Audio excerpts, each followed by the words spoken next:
Oh yeah, that's better.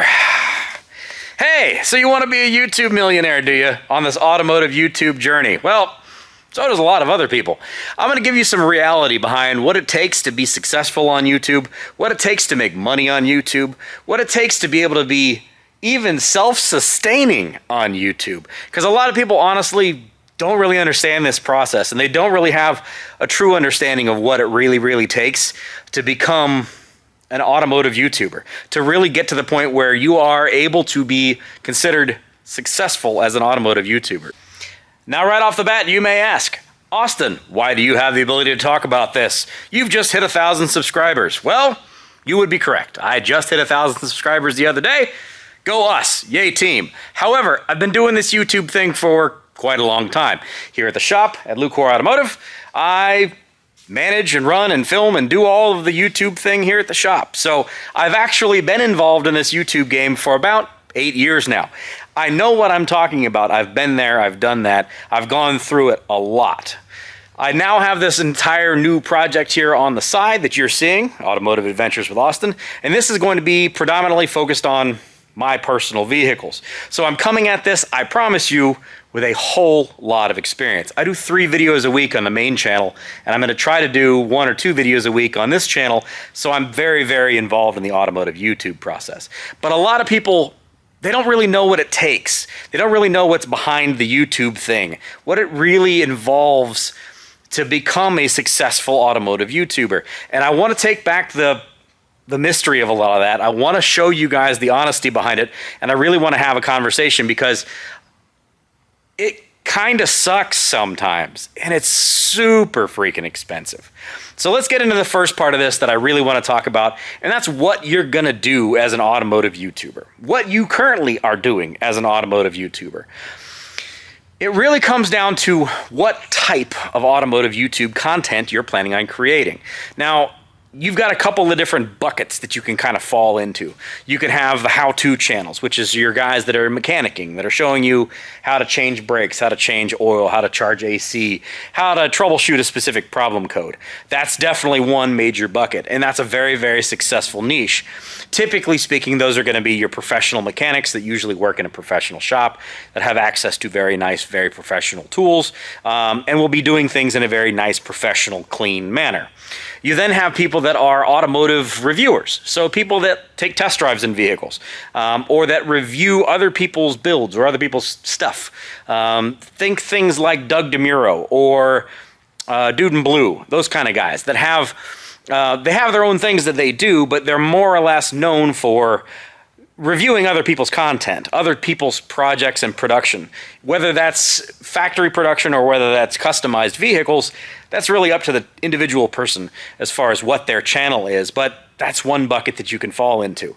Then you have things that are like the race car guys, the guys that have a racing program that actually go out and, you know, kick tires and light the fires, that actually go out and run these things down the tracks or streets. Depending on what your type of content is, that can kind of put you in one specific bucket.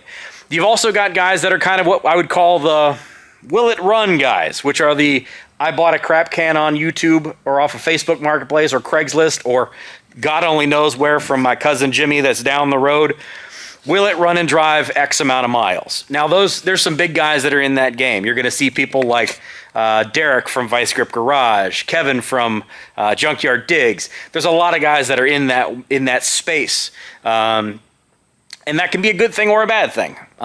We'll talk about that in a little bit as far as why that could be a good thing or a bad thing, but that's certainly one bucket that's involved there. Then you have guys that are going to be, hey, you're helping me with a project build.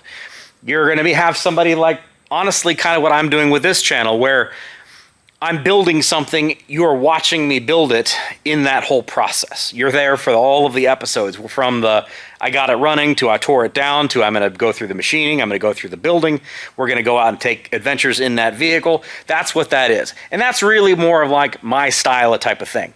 If you've been familiar with me previous to this channel, on the Lucor channel, I did build this 1970 Pontiac Le Mans, more or less, on the Lucor Automotive channel.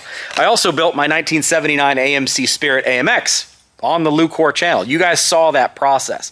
And that's one of the other major buckets that you can be in.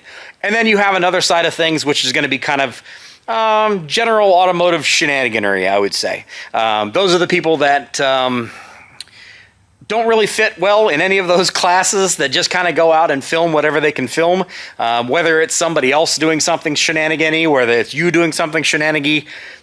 It's up to you. Whatever it is, there's versions out there. And then there's always going to be other things that you could be doing as well. But what I want to get into specifically is how you make money on YouTube and how you pay for some of this crazy stuff. So I'm going to talk in my own personal experience so you guys don't get me talking about some kind of vague generalities here. This, as I said, is my 1970 Pontiac Le Mans. I bought this car 7 years ago or so up in Virginia. And I have a 1971 Pontiac Le Mans, but it's a really nice car. So what I wanted to do is I wanted to have another cool car, old American classic, that I could use as a kind of a daily driver, really. Whenever it's nice outside, something I can drive. And I can also modify it and not feel bad about it, because my 71 is super nice and super original. I would feel bad modifying it. This car, it's not super nice, and there's nothing original on it, which is great, because that means I get to play with it. The thing is, I had to buy the car. So let's say I had $5,000 in that process. I'm now $5,000 deep in this. I then have to do things like build an engine for it, build a transmission for it, do a rear end gear for it, put wheels and tires on it, do the things that you need to do. Well, the problem is YouTube pays you based on viewership. So you're going to get X amount of money for 1,000 views. Depending on what your viewership is, you're going to get somewhere between $3 and $10 per 1,000 views. So this car specifically, I have $20,000 wrapped up in. I don't want to do that math, but you're certainly willing to do it. You can certainly do that if you'd like. But it's super expensive. It's super expensive. Taking it back to even more specific, what I'm doing right now with this channel, with this Pontiac Le Mans build that you see now, my 1968 Pontiac Le Mans, it's sitting in the backyard, the gray one. I bought that car off of, I don't even remember, I think it was somebody that sent it to me from Facebook Marketplace, and I bought that car 6 or 7 years ago. I'm $3,500 into the purchase of the car. I have now taken the car apart, and engine and transmission are out of the vehicle, as you've seen. I have had to buy a number of different things and pay for a number of different things with that car. So I'm about $4,500 into that car at this project. Oh, that's not true. I lied. I put steering and suspension already on it. So I'm $5,500 already into that car. Not counting wheels and tires that are currently not on that car. We don't want to talk about it. But I'm $5,500 into that car, into that project with this, we'll call it, brand new YouTube channel. So I'm now $5,500 in, and I have made exactly $0 on YouTube. I am negative $5,500, give or take, on my YouTube journey so far. I just got monetized the other day, so I'm starting to gain money back. But as I'm starting to gain money back, I'm also spending money. I'm having to buy things like engine components. I've got to buy a set of rods. I got to buy pistons. I got to buy a camshaft. I got to buy bearings and gasket kits. And all of those other pieces, the consumables, the other things that you're going to spend are all part of your YouTube journey. So yes, you can be making good money on YouTube, but you can also be spending way more than good money on doing it. So that's not even involving the time that's spent on creating the content, the time that you have opportunity cost in filming stuff like this, when I could be doing something else that's actually paying me, that isn't actually costing me to film it, if that makes sense to you. Because I'm paying to do these kinds of things, right? So you get into a very weird situation where a lot of people think that a lot of YouTubers make tons and tons of money, and there are people that do certainly make tons and tons of money on YouTube. But you've also got to realize that some of us also have massive amounts of outlay as far as costs go. And in that respect, you've got some guys that make more sense than others. You know, the guys that don't really have a lot of money involved. You know, the guys that are like, will it run and drive kind of guys. They buy a crap car for $500 or $600 off of Facebook Marketplace. They spend $100, $150 throwing some random parts on it, and they got to drive it from point A to point B, you know, wherever they bought it typically from, to their house. So they may have $1,000 in the whole project, but that's typically speaking going to be in one video. So they can possibly recoup that if they get, say, 100,000 views on that video, or 200,000 views on that video, and they make $5 per 1,000 views. Okay, that pays off. You can make money on that, or at least you can cover your costs on it. You can then have other ways that you can make money by selling stuff, merchandising, that kind of stuff, which is certainly a possibility. So that's kind of an attractive one, and it does kind of make sense.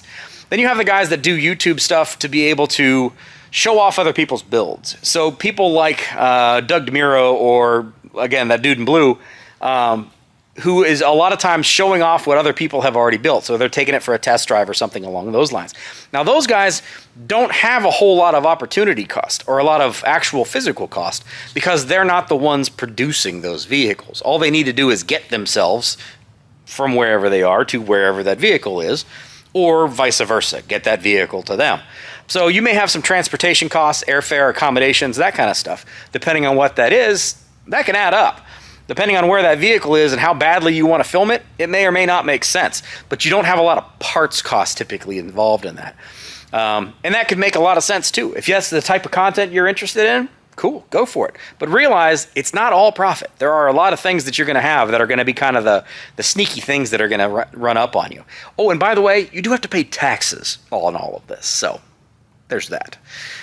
So the other option you really have are the guys that are like race car driver guys that pay for their race car programs with this stuff. And those guys are somewhat successful. Those are people that you're going to see that are kind of, I guess, what I would say like Cleetus McFarland. Now, Cleetus obviously is somebody that's massively successful, that came up and has been doing social media and YouTube for a decade and a half now, and he knows what he's doing, and he has slow burned his career progress to the point where he is now, where he is way past slow burn. He is unbelievably successful at what he's doing, to the point where he's bought a racetrack with his YouTube money. But he also has a machine behind him on selling merchandise. And it's not going to happen very often that somebody else becomes a Cleetus McFarland. It would be great if it was. It's just, you got to realize that most of the time, the best way to lose money is to go racing. There's only one winner at the end of the day, usually. There's only one person walking away with the winnings. So if you're that person that goes out and beats on their race car constantly, over and over and over and over again, and you break stuff and you're using stuff, you've got costs that are hotels, you got fuels, you got parts, you got fluids, you got maintenance, you got all kinds of stuff. You got entry fees. You got all kinds of things that are going to cost you that you may or may not recoup based on your video revenue. So there's a lot of chance that you're going to end up on a negative thing while you're actually spending money to make videos that you're not going to be recouping the costs on. So there's a lot of things that are involved in this whole process that a lot of folks just honestly kind of gloss over, or that they don't really talk about. Now, the one thing that's kind of the hidden gem in a lot of this for a lot of people is the merchandising side of things, or the product placement sponsorship stuff. And you can certainly get into that world where you can actually make some pretty decent money. If you sign on with somebody and you're kind of schlepping their products, or you're hawking whatever it is, or whatever the case may be, you can make some money there. So you're going to have them cover the costs of whatever it is. Very recently, Gears and Gasoline just split up with Advance Auto Parts because they stopped their influencer program. Well, Gears and Gasoline has had a whole lot of their bills paid over the last several years by Advance Auto Parts. So when they're going out and doing these road trips, and they're doing these builds, and they're going out and GLTC racing, and they're doing this, and this, yes, they are paying for some of that out of their YouTube revenue that they make, but the lion's share of a lot of that is probably being paid for by their sponsors. Now, that's all well and good. The problem is when you get involved in the whole sponsor game is you do tend to maybe not necessarily tell the whole truth and nothing but the truth to help you God, if you get my meaning.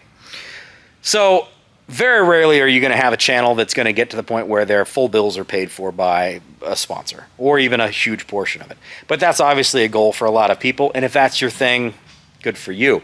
It's just not something that we normally see in the YouTube space. Normally speaking, most of us are trying to pay for our bills based on what it is we do. So there are a number of different ways you can make money on YouTube. There really, really are. But there are also a whole lot of ways that you can lose money on YouTube. Like I said, on my new project on the 68 Le Mans, I am several $1,000s deep at this point in time. And I'm going to probably end up somewhere in the, I don't know, $15,000 deep into that. And I'm going to make that happen over the next couple of months, maybe 2 months, so I can have it done in July, so we can go to Pontiac Nationals. There's absolutely zero chance that I make $15,000 on YouTube between now and July. None at all. I may make a couple of $100. Unless something goes totally crazy, I may make $1,000 in the next 2 months. So I, as a YouTube creator, am going to be just on this one project, easily upside down $14,000. And it's something we all need to be honest about. We need to talk about it. Yes, it's fun, it's flashy, we like being on YouTube, it's cool. It's neat to do it. For all of us, it's fun. I know a lot of automotive YouTubers. I know very few of them that make a living at doing what they're doing. Most of them don't live like millionaires. They may live pretty well, or they may live in a rural area where cost of living is considerably less than it is like for me here in Central Ohio. But the lion's share of YouTubers, that's not the case. They're spending vast quantities of money to be able to make content that they may make some of that back for them. And we all need to be honest about it, because I see a lot of people that get into the whole thing with automotive YouTubing and they're like, yeah, this is what I'm going to do. And I'm not dissuading you. I think YouTube is great. I think automotive YouTube is great. I've met a lot of great people through this platform and through this hobby and this whole social media side of things with YouTube. I've met a lot of great people from it. Please don't take that any other way than that. But I want to be honest about the fact that almost none of them are paying for their bills of their life from YouTube. And we need to be real about that. We also need to be realistic about the fact that there is a ingrained human desire that is often called keeping up with the Joneses that becomes a problem on YouTube. I've been doing YouTube for, like I said, 8 years. Actually, it was just 8 years last month. So, happy birthday, YouTube-y to me. Through the Lucor Shop channel. And we make pretty good money off of it. It's not a ton of money, but we make a decent amount of money off of it. But for us, it's a different ballgame. We're a shop. We make money from people bringing their vehicles in for work to be done. Like that Jeep. It's here for us to do work. Like that Nova. It's up there. It's here for us to do work. Like that Falcon. It's here for us to do work. Now, a lot of those people saw us on YouTube. So while we make a certain amount of money off of the viewership from our YouTube channel, the lion's share of what we make is from the actual work that's done in the building. And that's different than most YouTubers. Most folks don't have that. Most folks are just doing it on their own, hoping they make some money off it, maybe taking a side job here or there, or doing some wrenching for somebody. Or they're trying to sell stuff like merch, or channel memberships, or whatever. So we're in a little bit of a different situation there. But you get into a situation where we have 36,000 and some change subscribers on the channel. We've been doing this for 8 years. That's considered pretty reasonably successful. But you can get to the point where that's not enough success, and you see somebody else who comes along and bypasses you and is doing better. You know, they're seeing more product, or they're seeing more praise, they're seeing more viewership, they're getting more deals. And it makes you a little bit jealous. It's a natural human quality that we get a little bit jealous of each other. And you get to the point where you start either trying to chase views, or you start kind of trying to do cheaty things where you're buying subscription You're buying views. You're promoting your video through maybe okay or maybe not so okay means, because nothing matters beyond the actual growth of the channel. So while yes, you will see your channel grow, you will go from 5,000 subscribers to 50,000 subscribers in a very short period of time. But you're paying for that. You're buying that success that's really not success at all. And there's ways you can see this. If you watch somebody's YouTube channel that's grown over the last year or so, that's really, really outpaced almost everybody else around them, you can look at things, even you as a normal viewer can look at things and see like, well, what's their like subscriber or their like count for their lesser viewed videos versus their big videos?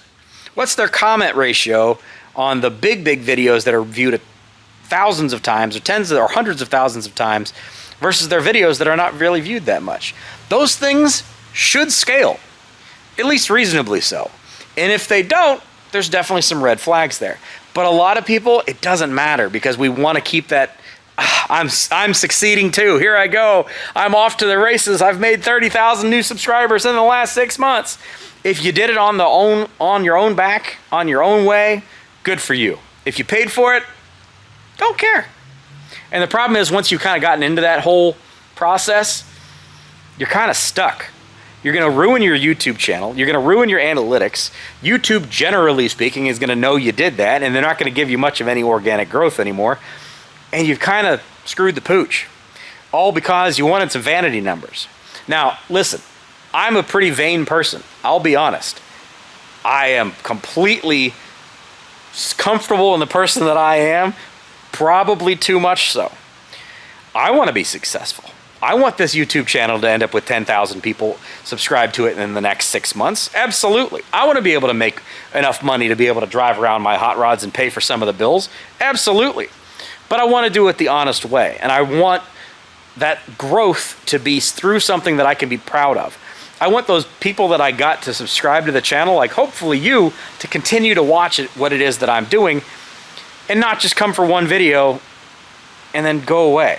That's not what I'm looking for. I'm looking for people that are going to help me build a community. I can have people that I talk to all the time in the comment section. I can have people that I can count on all the time watching my videos. When I go out to events, like going out on Hot Rod Power Tour, the number of people that I have met, I've done Hot Rod Power Tour now for 3 consecutive years. This one in June will be my 4th. The number of people that come up to me and talk to me about, hey, I saw you do this, I saw you on that channel, this channel, whatever, I like this vehicle or that vehicle, I've been watching you do this or that, the other thing, it's awesome. I love it. It is incredibly flattering that people spend time watching what it is I'm doing. And the fact that you also help pay my bills because you're watching what I'm doing is also incredibly flattering. So I wanted to make this video. It's been in my mind for a long, long time about how to really conversate this, and I'm not sure that I did it the way I want to or that it makes any sense, but I've seen a lot of people that have kind of chased numbers and have kind of lost sight of what it is maybe that brought us to YouTube in the first place. The vast majority of us automotive YouTubers are just normal car guys. You know, we're just like you. We're not like the guy that you meet at the Cruise In or the Cars and Coffee or whatever it is. We're the guy that you meet at the drag strip and you just talk in the lanes or whatever, or you borrow a tool from. Most of us started out YouTube basically the same way. We didn't start out, hey, I want to be a TV show star or a movie star. That stuff kind of just came along. And all too often, myself included, we tend to lose track of some of that. And we focus too much on, I got to do the YouTube thing. I got to do the YouTube thing. And it kind of ruins the experience for us. One of the greatest parts about YouTube is the community that you can build. Jacob Dewey made a reference to this the other day about even your friends, your real life friends, most of the time won't support you on YouTube. But you're going to find a whole new network of people. You're going to find a whole new community of people that will support you. They will be in your comment section all the time. They will be cheering you on. They will be watching your videos and spending time with you. And that is an incredible experience because it helps keep you motivated. It helps you going. I cannot tell you, and I don't need to tell you. If you're in the automotive world, you know this happens, where somebody buys a car like this, or like my 1968 Le Mans that's sitting out back right now, getting rained on in this monsoon. Otherwise, I would show you. You've bought it, and it sat, and it sat, and it sat. Maybe you bought some parts, you worked on it a little bit here and there, and then the dream just dies. It sits in the garage, it sits in the barn, whatever. It ends up getting sold off as a project. They're all over the place. And when you're on YouTube, and I will say this is probably my favorite part about it, you have a community that will cheer you on. You have a community that will encourage you to finish that project, that will ask questions about it. They'll say, hey, what's the update on that Pontiac project? Hey, what's that update on that Mopar project? Consequently, the update on Katrina's Mopar project is her motor is still sitting right there 2 years later, $15,000. I'm as guilty as everybody is, but I'm honest about it, and I wanted to be honest with you guys about it. So what are my goals for YouTube with this channel? I want to have 100,000 subscribers. I want a silver play button. I want to get 100,000 subscribers. I want to get 200,000 views on every single video. I want to make $10,000 a month on YouTube. That'll help me pay for some of the dumb stuff I'm going to do with all my cars, and maybe, just maybe, break even.